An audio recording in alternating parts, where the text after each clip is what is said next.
Perhaps the favourite tool that I have in my workshop is my whetstone grinder, which I use for sharpening my planes and chisels.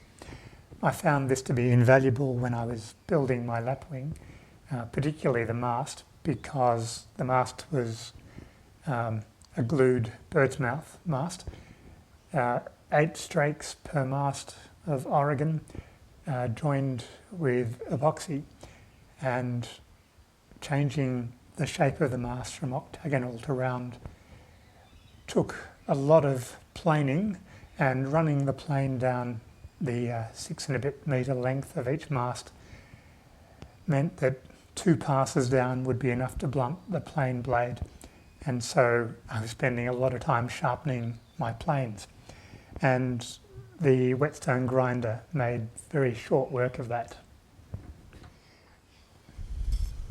When I'm sharpening my blades, or my plane blades, I sharpen them to an angle of 30 degrees. If I'm sharpening chisels, I do it to about 25 degrees.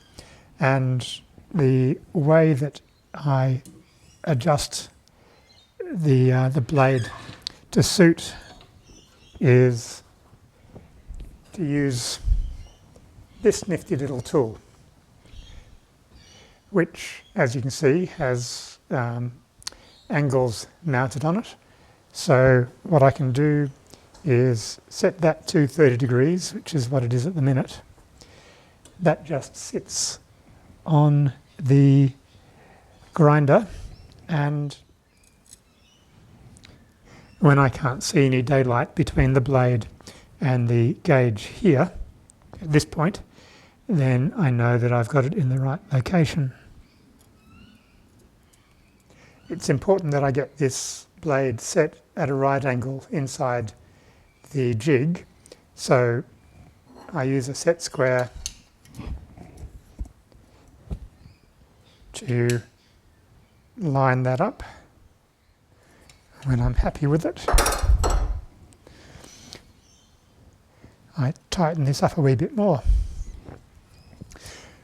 Now, to make sure that I am grinding the surface of the blade equally, what I do is use a texture to blacken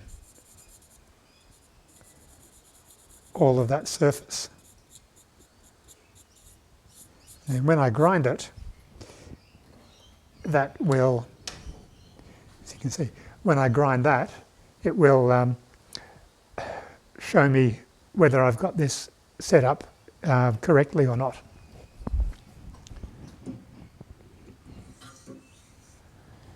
So I just turn it on. There's water on the stone already, and then I just run it backwards and forwards.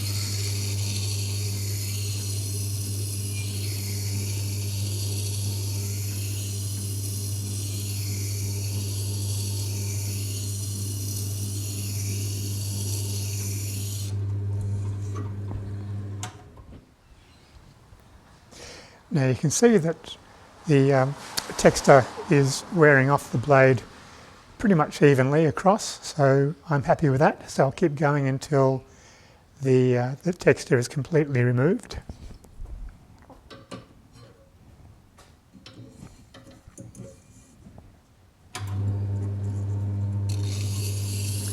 It's just an even pressure working the blade backwards and forwards across the whetstone.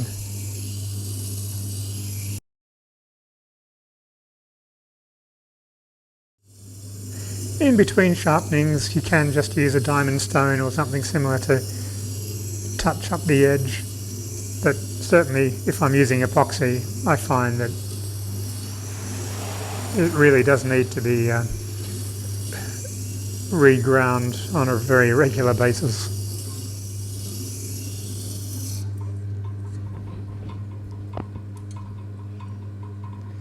Okay, I'm happy with that.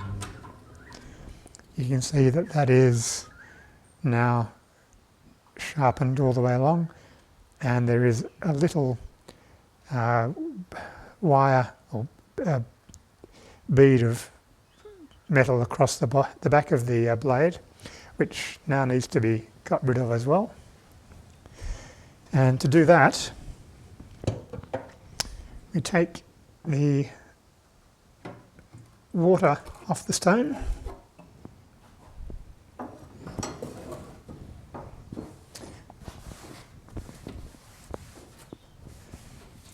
turn the grinder around. I made a little stand that's got wheels on it, set at 45 degrees so I can easily rotate this, not drag it around the bench. The guide rod gets taken off the whetstone side and gets moved over to the side with the leather strop on it. There's an abrasive paste that you can, or you should, add to the leather.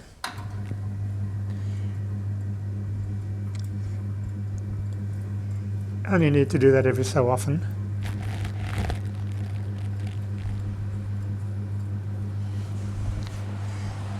And then it's a matter of just rubbing the blade backwards and forwards across the honing strop. Whilst I was building the lapwing, I had one of my old phones set up with lots of music on it and playing that in the garage. And I found that typically to hone the blades properly, I needed to play for a couple of songs. So that gave me maybe 5 minutes. So I'll skip that whilst I finish the honing, and then we'll have a look at the finished result.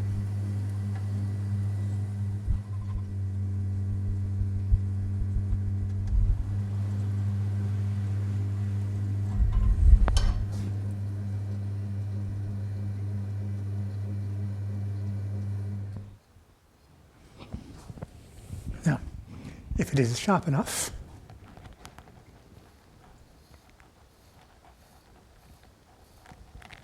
as it is, it will take the hair off your arm, like so. So there we go. That's how I sharpen my tools, and it's something that I've been very pleased with.